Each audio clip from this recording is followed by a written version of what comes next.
नमस्कार, आप देख रहे हैं न्यूज नेशन। आपके साथ में हूं सबीना तामंग देशमुख। 10 बज चुके हैं और 10 बजे की हर जरूरी खबर के साथ हम हाजिर हैं। इस वक्त की 5 बड़ी ब्रेकिंग न्यूज जिस पर नजर हमारी बनी हुई है, जिसकी पूरी डिटेल आप तक पहुंचाने वाले हैं। देश में 24 घंटे में कोरोना केस 2,61,000 को पार कर गए।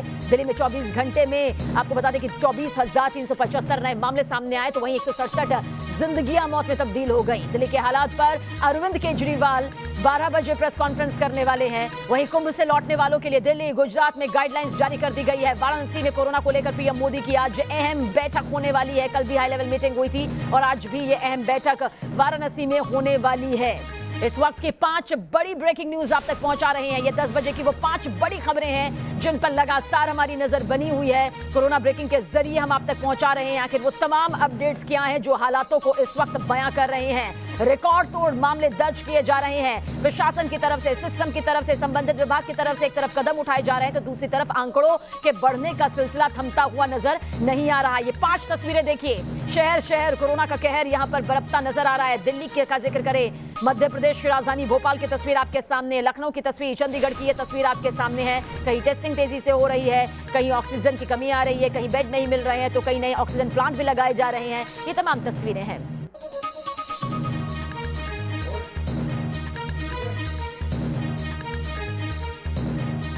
पटना से हमारे संवाददाता रजनीश मौजूद है हमारे साथ, और साथ ही अवनीश हमारे साथ दिल्ली से मौजूद हैं।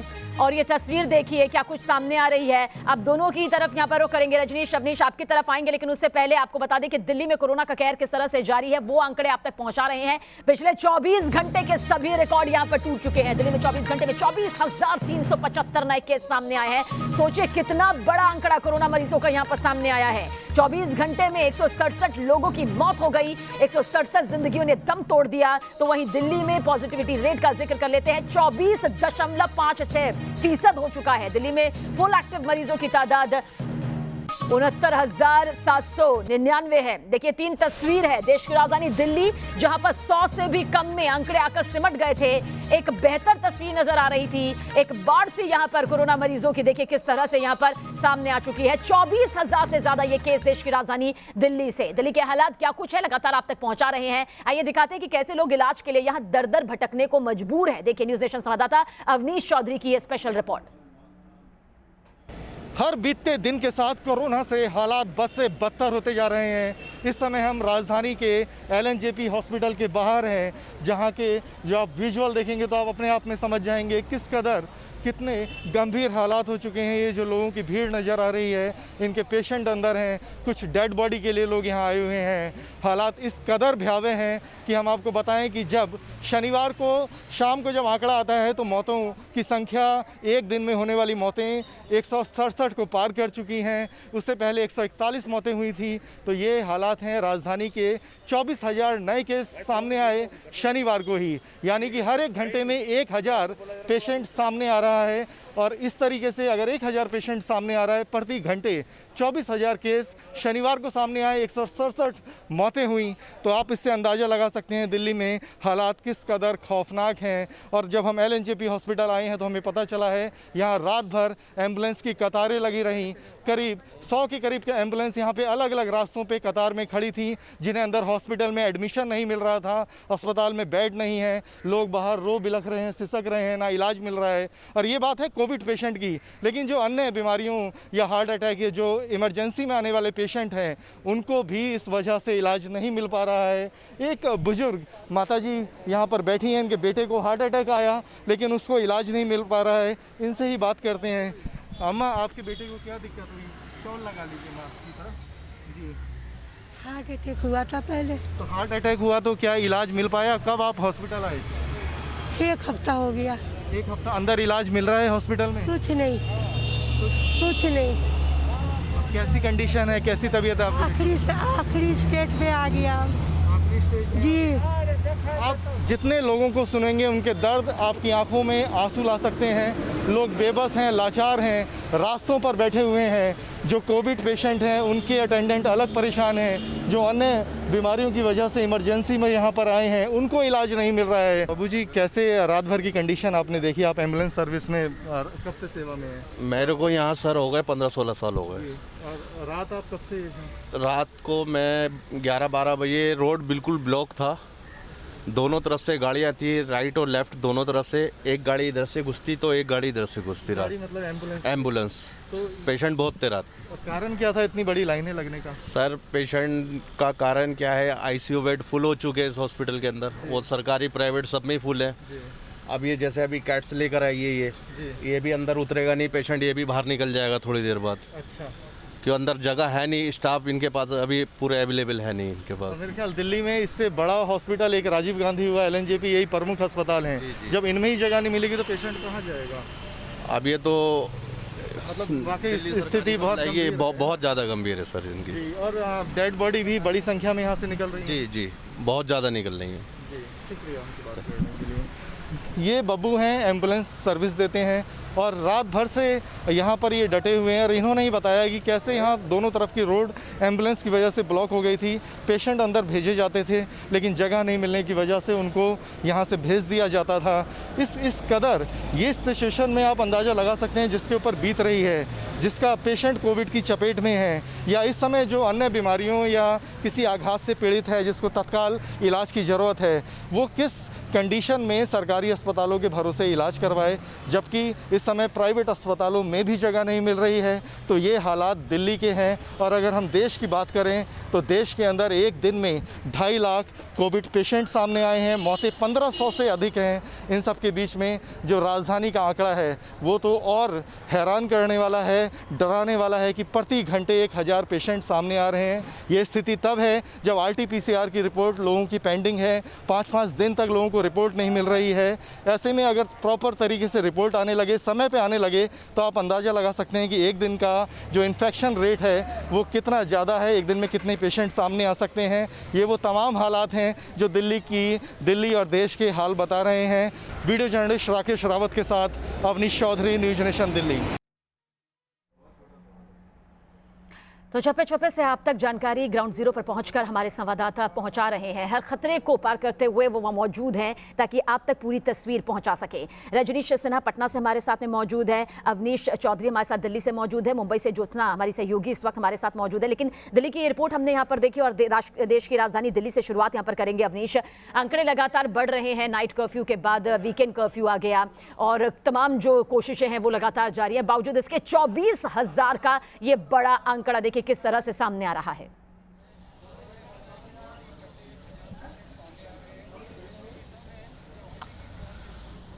जी सबीना, बिल्कुल 24,000 केस का मतलब है कि हर घंटे 1,000 केस। और मैं फिर ये बताऊंगा कि जिस तरीके से दिल्ली में जो रिपोर्ट पेंडिंग है, बड़ी संख्या में लोग कोविड के इलाज के लिए, टेस्ट के लिए भटक रहे हैं। ना लोगों को इलाज मिल रहा है, ना उनके टेस्ट हो पा रहे हैं। अगर प्रॉपर टेस्ट होने लगे तो ये आंकड़ा 3 गुना भी ज़्यादा हो सकता है एक दिन के अंदर। मतलब ये कंडीशन तब है जब लोगों के टेस्ट भी नहीं हो रहे हैं। हमें बहुत सारे लोग मिले जो घंटों वहाँ पे कोविड टेस्ट के लिए लाइन में लगे थे लेकिन उनको वापस लौटाया गया। ये बड़े अस्पतालों का हाल है, जब लोकल डिस्पेंसरियाँ हैं वहाँ लोगों को टोकन नंबर बिल्कुल जिस तरह से आंकड़े बढ़ रहे हैं उस तरह से हालात फिलहाल सुधरते नजर नहीं आ रहे। खासतौर से स्वास्थ्य विभाग का मजबूत होना इस वक्त में कितनी बड़ी जरूरत है ये हर कोई जानता है। आपकी तरफ आएंगे, लेकिन इस वक्त की बड़ी खबर, बिहार में लॉकडाउन पर आज बड़ा फैसला मुमकिन है। बिहार में नीतीश कुमार की अहम बैठक है। आज बिहार के सभी कलेक्टर के साथ सीएम नीतीश कुमार की यह बैठक होने वाली है। कल बिहार में ऑल पार्टी मीटिंग यहां पर हुई थी। जिस तरह से देश की राजधानी से तमाम बड़े आंकड़े से दहशत मची हुई है, बिहार भी इससे छूता नहीं। लगातार मामलों में इजाफा होता जा रहा है और लॉकडाउन को लेकर अहम फैसला यहां पर हो सकता है। बिहार में सीएम नीतीश कुमार की यह अहम बैठक है, नजर बनी हुई है और सभी कलेक्टर जो हैं उनके साथ सीएम नीतीश कुमार की यह बैठक बताई जा रही है कि होने वाली है। देखिए कल भी मीटिंग हुई थी। दरअसल बैठकों का जो दौर है वो लगातार यहां पर जारी है, चाहे केंद्र सरकार की तरफ से हो या राज्य सरकारें की तरफ से हो, कोशिश की जा रही है। 2 तस्वीर आप यहां पर देख लीजिए। देखिए किस तरह से एक्शन में नीतीश सरकार यहां पर नजर आ रही है। वहीं पर 34 लोगों की जिंदगी जिस तरह से चली गई, 7,870 केस यहां पर सामने आए, उसे लेकर जानकारी हम रजनीश सिन्हा से लेंगे। रजनीश, क्या कुछ आज इस बैठक को लेकर आपके पास जानकारी है और किस तरह से लॉकडाउन को लेकर फैसला हो सकता है?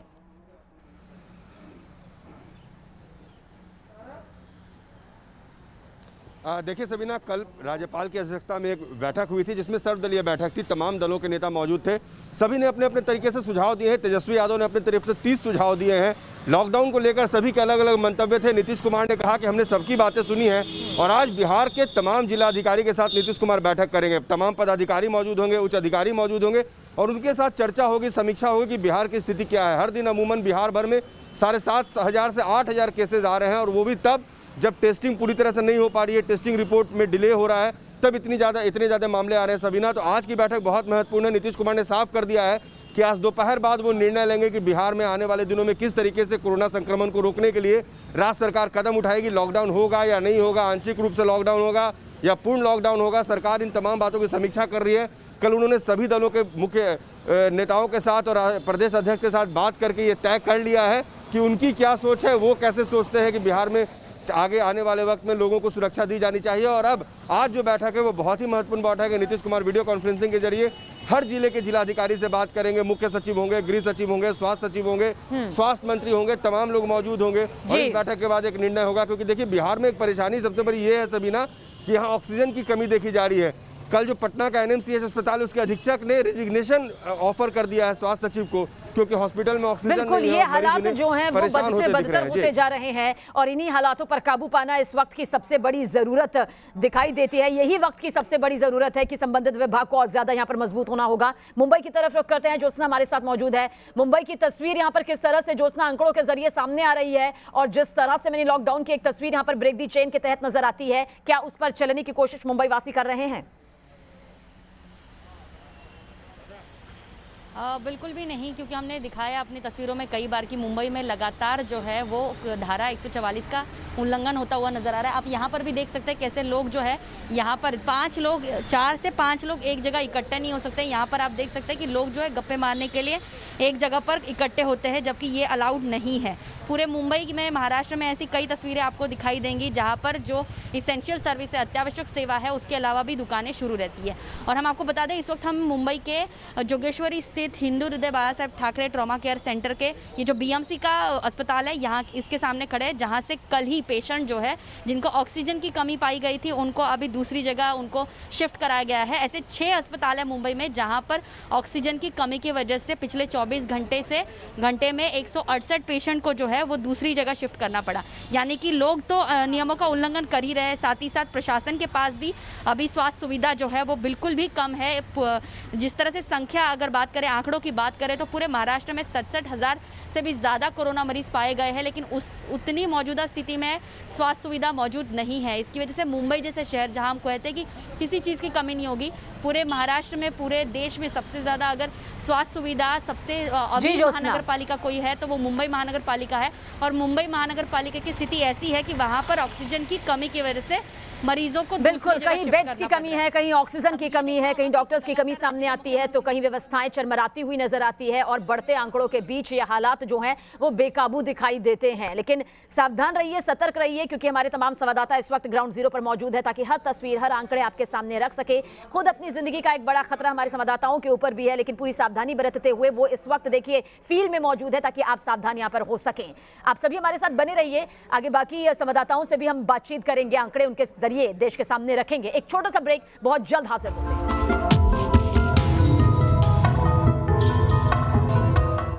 तो नया स्ट्रेन, भयंकर पेन, लगातार हर तस्वीर, हर आंकड़े आपके जरिए हमारे जरिए आप तक पहुंचा रहे हैं और मकसद यही है कि आप पूरी तरह से सतर्क और सावधान हो सके। यूपी से इस वक्त की बड़ी खबर, यूपी में कोरोना को लेकर प्रधानमंत्री मोदी बैठक करेंगे वाराणसी के अधिकारियों के साथ सुबह 11 बजे, यानी कि अब से कुछ देर बाद ये बैठक शुरू हो जाएगी। वाराणसी में कोरोना के हालात की समीक्षा बैठक यहां पर होने वाली है इस मीटिंग के जरिए, साथ ही डॉक्टर्स से भी हालात पर चर्चा की जाएगी। तो डॉक्टर्स की विशेष टीम होगी, एक्सपर्ट की विशेष टीम होगी, जिससे कोरोना के बढ़ते इस प्रकोप को लेकर चर्चा होगी, समीक्षा यहां पर की जाएगी। ये 5 तस्वीर इस वक्त आपके सामने मौजूद है। देखिए, राज्य सरकार, केंद्र सरकार अपनी तरफ से कोशिश कर रही है कि ब्रेक दी चेन यहां पर हो सके। कोरोना की वो रफ्तार, वो चेन जो लगातार तेजी से आगे बढ़ रही है, जिसमें थोड़ी भी कमी देखने को नहीं मिल रही है, वो चेन यहां पर ब्रेक हो सके। ऐसे में हमें और आपको पूरी तरह से जिम्मेदारी निभानी होगी। एक और बड़ी खबर, गोरखपुर में सड़कें सूनी है, लिहाजा प्रशासन पूरे इलाके को सैनिटाइज करने में लगातार जुट गया है। ज्यादा जानकारी दे रहे हैं न्यूज नेशन संवाददाता दीपक श्रीवास्तव। गोरखपुर में 35 घंटे के लॉकडाउन में पूरे शहर को सैनिटाइज करने के लिए नगर निगम की कई टीमें निकली हैं। इसके साथ ही फायर ब्रिगेड के तमाम अधिकारी और कर्मचारी इसमें सड़कों पर हैं। तमाम जो चौराहे हैं, जो व्यस्त चौराहे हैं, हर रोज जहां पे हजारों लोगों की भीड़ होती है, उन सभी चौराहों पे आज सैनिटाइजेशन का काम चल रहा है। नगर निगम की यहाँ पे लगभग 1 दर्जन टीमें हैं जो शहर के सभी वार्डों में जा रही हैं और उन वार्डों में लोगों के घरों के साथ साथ जितने भी सार्वजनिक स्थल है, जैसे दुकानें हैं, इसके अलावा अस्पताल है, उन सभी जगहों को सैनिटाइज करने का काम आज चल रहा है। 70 वार्डों में आज ये पूरे दिन और शाम तक इसी तरह से काम चलने वाला है। हमारे साथ गोरखपुर के नगर आयुक्त अविनाश सिंह साहब हैं जो अभी इन्होंने ड्यूटी ज्वाइन की है। सर ये बताइए, आज जो सैनिटाइजेशन का काम चल रहा है, कितना एक अगर कहें तो शहर को आप लोग आज सैनिटाइज करने का लक्ष्य है वो पूरा कर पाएंगे? देखिए, जैसे आपको मालूम है कि शासन के दिशा निर्देश के अनुरूप जो है एक महा सैनिटाइजेशन अभियान चलाया जा रहा है, जिसमें हमारे जितना भी कॉमर्शियल एरिया है, मार्केटिंग एरिया है और जो घनी बस्तियां हैं, उन सभी 70 वार्डों को हम लोग कवर कर रहे हैं। और अभी हम लोग इसकी पूरी शुरुआत, तेरी पूरी टीम निकली हुई है, पूरी करती हुई जा रही है आगे ये है। और ये प्रयास रहेगा कि इसके माध्यम से हम लोग जो एक संक्रमण की जो तेज़ी को काफ़ी हद तक हम लोग कंट्रोल कर पाएंगे। लोगों से भी सर कुछ अपील करेंगे आप, क्योंकि तमाम ऐसे लोग हैं या जो हॉस्पिटल्स हैं वो अभी इस चीज़ को लेकर के अभी बहुत जागरूक नहीं दिख रहे हैं? देखिए, मेरा एकदम ये कोरोना से जो लड़ाई है उसमें उनको खुद भी सतर्कता बरतनी होगी और हर समय उनको, चाहे वो घर में भी रहें, उनको मास्क का इस्तेमाल करना होगा। इसके साथ साथ किसी से भी जो है 2 गज की दूरी से वो अपनी बातचीत करें और कोशिश करें कि ज़्यादातर समय जो है वो घरों के अंदर रहें। कोई बहुत आवश्यक काम है तो भी बाहर रहें। बिल्कुल, सैनिटाइजेशन करने का काम नगर निगम का है, लेकिन सुरक्षा बरतने का काम आपका है, हमारा है। और घरों में आप रहिए। रविवार का दिन आज है।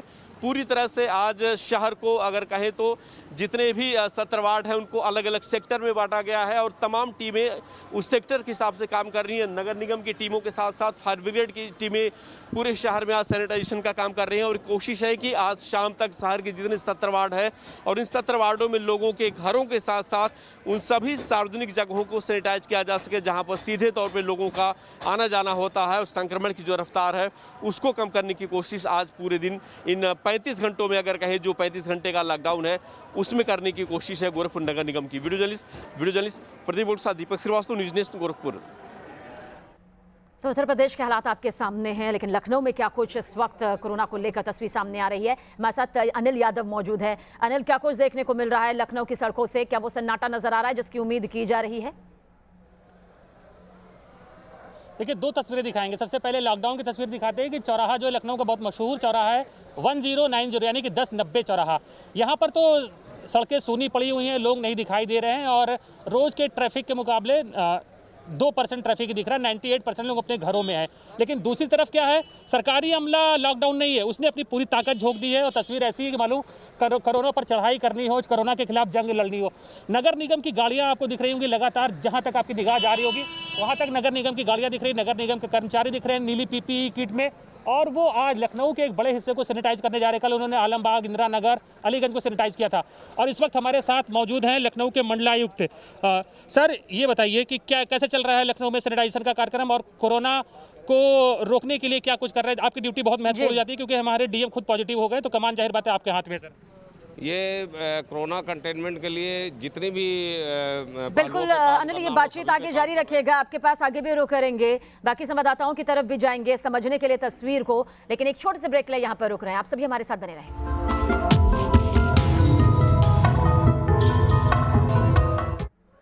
और सीधा रुख इस वक्त की बड़ी खबर की तरफ। मध्य प्रदेश के शहडोल में 6 कोरोना मरीजों की मौत हो गई। ऑक्सीजन की कमी की वजह से बताया जा रहा है कि इन 6 मरीजों ने दम तोड़ दिया। तो ऑक्सीजन की कमी की वजह से देखिए किस तरह से 6 जिंदगियां कोरोना के इस कहर को नहीं झेल पाई, क्योंकि कोरोना के बाद सीधा असर आपकी सांसों पर पड़ता है और ऑक्सीजन लेवल जब एक तय सीमित हिसाब से नीचे जाता है तो ऑक्सीजन की जरूरत पड़ती है। और भोपाल से हमारे संवाददाता शुभम ज्यादा जानकारी के लिए हमारे साथ मौजूद हैं। शुभम, क्या कुछ जानकारी मिल रही है? 6 मरीजों की मौत ऑक्सीजन की कमी की वजह से। देखिए, बिल्कुल ठीक कहा सबीना आपने। 6 मरीजों की दुखद मौत ऑक्सीजन की कमी की वजह से हुई है और खुद अस्पताल प्रबंधन ने इस बात को माना है। आप देखिए कि मध्य प्रदेश में लगातार ऑक्सीजन की कमी के चलते लोगों की मौत हो रही है। इससे पहले हमने भोपाल के जेपी अस्पताल में देखा जब 2 लोगों की मौत हुई, खरगोन में हमने देखा जब 2 लोगों की मौत हुई। तो मध्य प्रदेश का ऐसा कोई ज़िला नहीं बचा है जहाँ पर ऑक्सीजन की कमी ना हो। सरकार भले ही ये दावा कर रही है कि स्वास्थ्य मंत्री भले ही ये कहें कि कोई कमी नहीं है, मगर इस तरह के आंकड़े, इस तरह की घटनाएँ बतलाते हैं सच्चाई को कि मध्य प्रदेश में इस वक्त क्या हाल है। अस्पताल में बेड नहीं मिलता है, बेड मिलता है तो ऑक्सीजन नहीं मिलता है, ऑक्सीजन मिलती है तो रेमडेसिविर इंजेक्शन नहीं मिलता है। ये हालात बने हुए हैं शहडोल में। कल अगर हम इंदौर की बात करें तो 30 टन का ऑक्सीजन का जो ट्रक है वो इंदौर में पहुंचा है, जहां पर उसके स्वागत सत्कार में आप देखिए सभी ना तकरीबन 40-45 मिनट खर्च कर दिए जाते हैं। आप अनुमान लगाइए इस 40 मिनट 45 मिनट में कितने मरीजों की जान बचाई जा सकती थी या उन्हें कितनी जरूरत होगी। बहरहाल शहडोल में जान बचाई जा सकती थी, जान बचाई जा सकती है। अब भी जो संबंधित विभाग हैं उन्हें और ज्यादा एक्टिव होने की जरूरत है। आप सभी हमारे साथ बने रहिएगा। यहाँ पर आपको ये बड़ी खबर बता दें, गुजरात के साबरमती से ये सबसे अहम खबर। साबरमती स्टेशन की पर जांच में 34 लोग पॉजिटिव पाए गए हैं। दरअसल हरिद्वार कुंभ से ये सभी लोग लौटे हुए हैं। सभी का स्टेशन पर रैपिड टेस्ट भी किया गया, जिसमें ये 34 लोग कोरोना पॉजिटिव पाए गए। हरिद्वार कुंभ पर गुजरात सरकार के निर्देश सामने आए हैं। कुंभ से लौटे सभी लोगों को RT-PCR टेस्ट यहां पर करना होगा।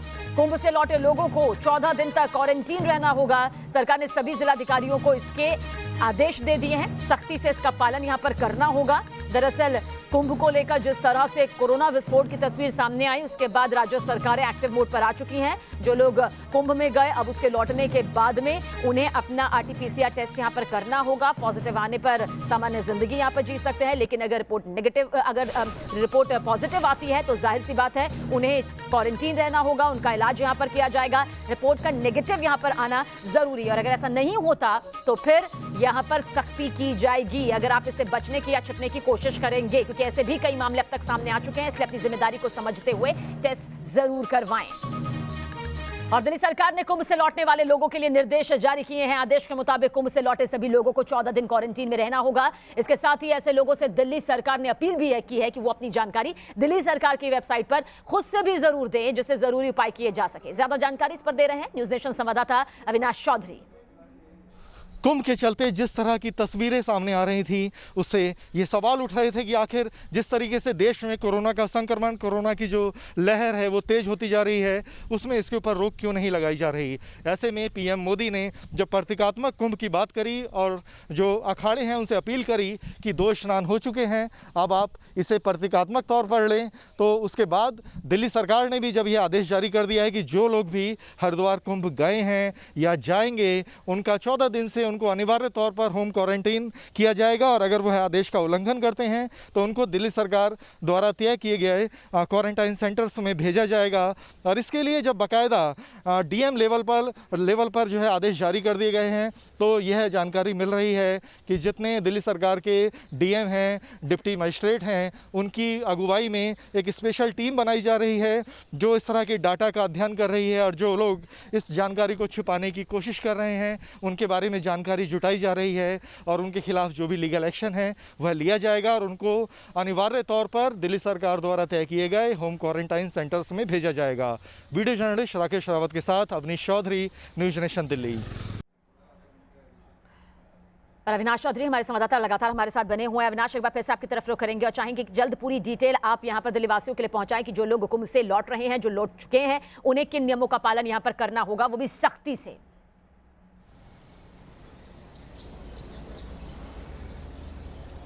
जी बिल्कुल, जो आदेश है उसमें साफ तौर पर कहा गया है कि 4 अप्रैल से लेकर 30 अप्रैल के बीच में जो लोग भी कुंभ जाएंगे या जाने का प्लान कर रहे हैं, वो इसके बारे में दिल्ली सरकार की जो वेबसाइट है delhi-government.in, इस पर जाकर अपना नाम, पता, अपनी ID प्रूफ, ये सारे डॉक्यूमेंट्स देंगे ताकि दिल्ली सरकार को ये अपडेट रहे कि कौन कुंभ जाकर लौट कर आया है, कौन कुंभ जाने की प्लानिंग कर रहा है, ताकि उसको क्वारंटाइन अनिवार्य तौर पर किया जाए। अगर वह जानकारी छिपाता है तो ये साफ तौर पर कहा गया है जितने भी डिस्ट्रिक्ट मजिस्ट्रेट हैं वो इसमें एक्शन लेंगे और इनको जो दिल्ली सरकार द्वारा तय जगह है, जो क्वारंटाइन सेंटर है, वहां पर इनको भेजा जाएगा।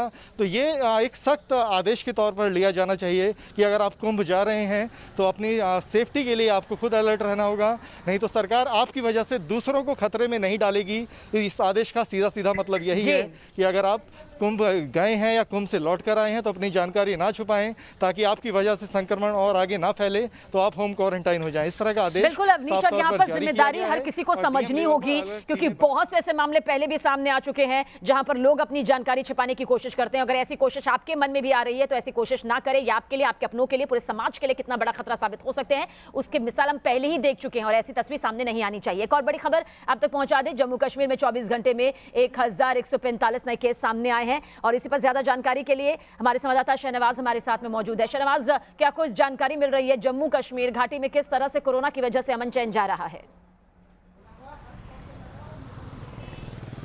देखिए बिल्कुल सबीना, और जम्मू कश्मीर की अगर मैं बात करूं तो पिछले 2 हफ्ते में जम्मू कश्मीर में 7 गुना केसेस जो हैं वो यहां पर बढ़ गए हैं। और यहां पर जो एक्सपर्ट्स हैं उनका साफ कहना है कि जम्मू कश्मीर जो है वो कहीं ना कहीं कम्युनिटी स्प्रेड की तरफ यहां पर आगे बढ़ रहा है। और अगर हम बात करें जम्मू कश्मीर सरकार की तो कई बड़े कदम जम्मू कश्मीर सरकार ने यहाँ पर उठाए हैं। पंजाब और जो हिमाचल का बॉर्डर लगता है सबीना, उसको पूरी तरह से सील कर दिया गया है और अलग अलग यहाँ पर कोरोना टेस्टिंग सेंटर्स जो हैं वो बनाए गए हैं। इसके अलावा अगर हम जम्मू और कश्मीर की बात करें तो लगातार रैंडम सैंपलिंग जो है वो यहाँ पर की जा रही है। लेकिन सबीना, जो एक बड़ी बात यहाँ पर निकल कर आ रही है वो ये है कि जो रैंडम सैंपलिंग यहाँ पर हो रही है उसके बाद जो लोग पॉजिटिव आ रहे हैं उसके लिए ना तो यहाँ पर जो हेल्थ डिपार्टमेंट है उनके पास कोई तरीका है कि उनको कैसे उनके घर भेजना है, ना ही पुलिस डिपार्टमेंट के पास कोई तरीका है। ऐसे में टेस्ट अगर पॉजिटिव भी आता है तो लोगों को उनके हाल पे छोड़ दिया जा रहा है। उन्हें कहा जा रहा है कि वो घर जाके आइसोलेशन में चले जाएं। ऐसे में एक कोरोना बम के इस तरह ये लोग जो हैं वो पूरे यहाँ पर घूम रहे हैं और इससे कोरोना का फैलने का खतरा जो है वो और ज़्यादा बढ़ गया है सबीना। लेकिन कोशिश सरकार की तरफ से लगातार जारी है। लगातार जो लोग यहाँ पर मास्क नहीं पहन रहे हैं उनके चालान काटे जा रहे हैं। कई ऐसे इलाके हैं, खासतौर पर जो शैक्षिक संस्थान है, खासकर यूनिवर्सिटी हैं या कॉलेजेस हैं, उनको कंटेनमेंट जोन घोषित कर दिया गया है। 30 अप्रैल तक जितने भी स्कूल्स और जितने भी कॉलेजेस हैं उनको बंद कर दिया गया है। इसके साथ ही साथ जो गैदरिंग, सोशल गैदरिंग थी उसको भी लिमिटेड कर दिया गया है। बिल्कुल, एहतियातन राज्य सरकारें अपने हिसाब से कदम उठा रही है। ऐसे में जनता को समझना होगा कि इस वक्त खुद पर एक बड़ी जिम्मेदारी है सोशल डिस्टेंसिंग की, मास्क लगाने की। अगर नाइट कर्फ्यू, वीकेंड कर्फ्यू है या लॉकडाउन है तो फिर उसमें नियमों का पालन पूरी तरह से करने की। श्री प्रपंच हमारे साथ चेन्नई से बने हुए हैं। श्री प्रपंच, चेन्नई की क्या तस्वीर यहाँ पर सामने आ रही है? तमाम राज्य के आंकड़े यहाँ पर क्या कुछ बताते हैं? किस कदर यहाँ पर हालात बिगड़ रहे हैं या फिर किसी तरह से काबू में आते नजर आते हैं?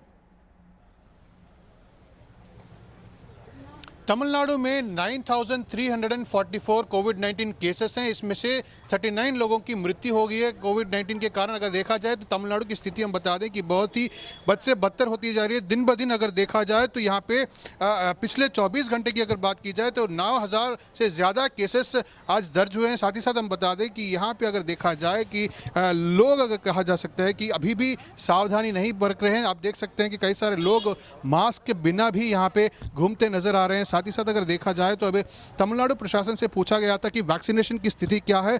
तमिलनाडु सरकार ये कह रही है कि अभी इनफैक्ट 5 लाख वैक्सीन्स यहाँ पे अभी होल्ड में है, इनफैक्ट यहाँ पे स्टोर में है। साथ ही साथ देखा जा सकता है कि वैक्सीन अभियान में अगर देखा जाए तो प्रतिदिन 1.5 लाख वैक्सीनेशन लोग ले रहे हैं, 1.5 लाख लोग वैक्सीनेशन ले रहे हैं। तो अब देख सकते हैं कि प्रतिदिन जो टेस्टिंग भी हो रही है, 1 लाख लोगों के टेस्टिंग RT-PCR टेस्ट की जा रही है। तो यहाँ पे देख सकते हैं कि प्रशासन पूरी तरह यहाँ पे सावधान है। साथ ही साथ अगर बेड्स की बात की जाए तो यहाँ पे करीब 85,000 बेड्स की यहाँ पे सुविधा है। अभी सिर्फ केसेस 9,000 केसेस है, इसमें से ज़्यादातर लोग सेल्फ आइसोलेशन में हो सकते हैं। सिर्फ एक्सट्रीम सीवियर केसेस को हॉस्पिटल लाया जा रहा है। तो आप देख सकते हैं कि बेड्स की सुविधा भी है। सिर्फ वैक्सीनेशन की एक कमी नज़र आ रही है और वो भी हम कह सकते हैं कि तमिलनाडु सरकार ने इनफैक्ट वैक्सीनेशन की मांग केंद्र सरकार से की है। तो यहाँ पे देख सकते हैं कि वैक्सीनेशन जल्द ही आ सकता है। मगर यहाँ पे देख सकते हैं कि सावधानी जो है, लोग मास्क पहनना और दूरी बरतना, ये यहाँ पे फॉलो नहीं किया जा रहा है। बिल्कुल, और बेहद जरूरी हो जाता है कि जहाँ पर एक तरफ राज्य सरकारें, संबंधित विभाग, प्रशासन, सिस्टम, पुलिस विभाग हर कोई सख्ती कर रहा है तो दूसरी तरफ हमारी खुद की भी जिम्मेदारी यहाँ पर क्या बनती है। एक छोटा सा ब्रेक लेने जा रहे हैं और भी आंकड़ों के जरिए तस्वीर जनता के सामने रखेंगे। मकसद यही है कि आप सावधान रहे, सतर्क रहें, क्योंकि अगर आप ये दोनों रहेंगे तो सुरक्षित भी रहेंगे। एक बहुत छोटा सा ब्रेक बहुत जल्द हासिल होगा।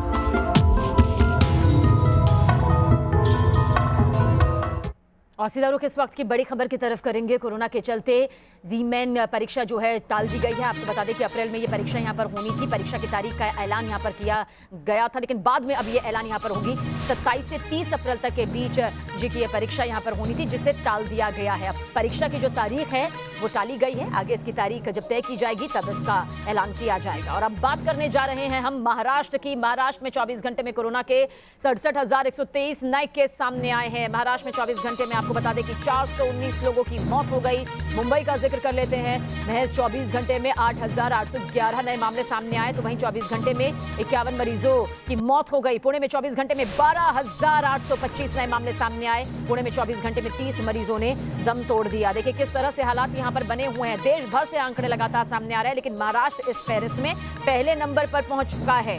ज्योत्सना हमारे साथ, हमारी सहयोगी लगातार बनी हुई है। ज्योत्सना, आंकड़े डराते हैं, लेकिन साथ साथ में तस्वीर क्या दिखाई देती है? जिस ब्रेक दी चेन की मुहिम का आगाज किया गया था, उसकी क्या कोशिश यहाँ पर कामयाब होती दिखाई देती है? क्योंकि आंकड़े तो साफ साफ इनकार कर रहे हैं। देखिए, हम कह सकते हैं कि जब हम सोमवार से शुक्रवार की अगर बात करें तो लोग अभी भी सड़कों पर है। बेवजह लोग सड़कों पर घूम रहे हैं। शारीरिक दूरी, जो सामाजिक दूरी है, उसका पालन नहीं किया जा रहा है। आप यहाँ पर देख सकते हैं, मेरे पीछे ये तस्वीर है कि जहाँ पर पूरे महाराष्ट्र में मुख्यमंत्री ने धारा 144 लागू की है, जिसके तहत 4 लोगों से भी ज़्यादा लोग एक जगह पर मौजूद नहीं रह सकते। ऐसे में मुंबई के कई सड़कों पर आपको, सिर्फ मुंबई में नहीं, महाराष्ट्र के कई सड़कों पर आपको ऐसा नज़ारा देखने को मिल सकता है जहाँ पर लोग खुद ही सहयोग नहीं दे रहे।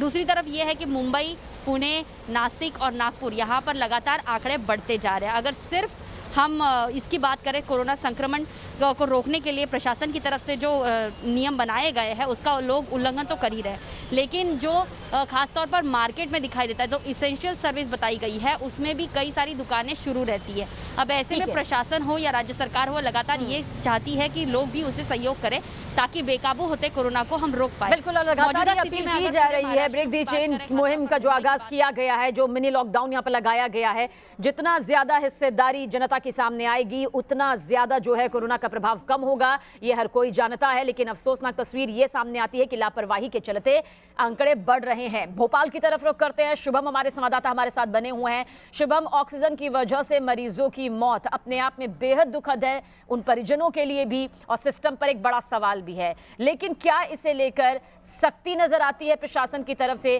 क्योंकि सरकारें तो कह रही हैं कि हम संबंधित विभागों को सीधे तौर पर कह रहे हैं कि भाई मरीजों का इलाज होना चाहिए, कोई कमी नहीं होनी चाहिए, लेकिन ग्राउंड जीरो पर आप हैं, वो हकीकत नजर आती है।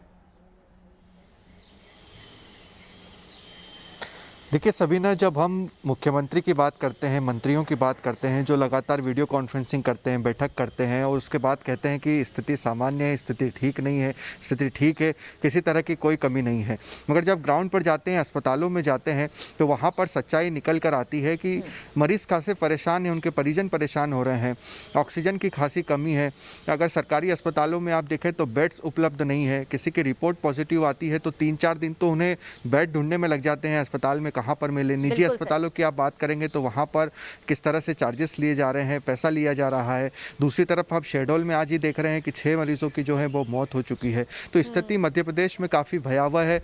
आप रोज़ाना हेल्थ बुलेटिन जारी होता है, उसमें सरकार बताती है 25-30 मौतें हुई हैं, मगर जब हम शमशान कब्रिस्तान में जाते हैं सिर्फ एक ही शहर में, तो पता चलता है कि 60 से 70 और इसे लेकर लगातार सवाल भी खड़े हो रहे थे कि शवदाह के जो आंकड़े हैं और जो मौत के सरकारी आंकड़े जारी होते हैं, आखिर उसमें इतना बड़ा अंतर भी क्यों नजर आता है। बहुत बहुत शुक्रिया आप सभी का ग्राउंड जीरो से रिपोर्ट देने के लिए। आप सभी अपनी सेहत का यहाँ पर ध्यान रखिएगा, क्योंकि जिस तरह से आप सभी यहाँ पर पहुँचा रहे हैं जनता तक पूरी जिम्मेदारी के साथ ये रिपोर्ट्स, उसके बाद जनता को भी यहाँ पर पूरी जिम्मेदारी के साथ समझने की जरूरत है कि हमारी अनदेखी हमारे लिए, हमारे अपनों के लिए और इस देश के लिए किस तरह से भारी पड़ रही है। एक छोटा सा ब्रेक, बहुत जल्द हाजिर होंगे।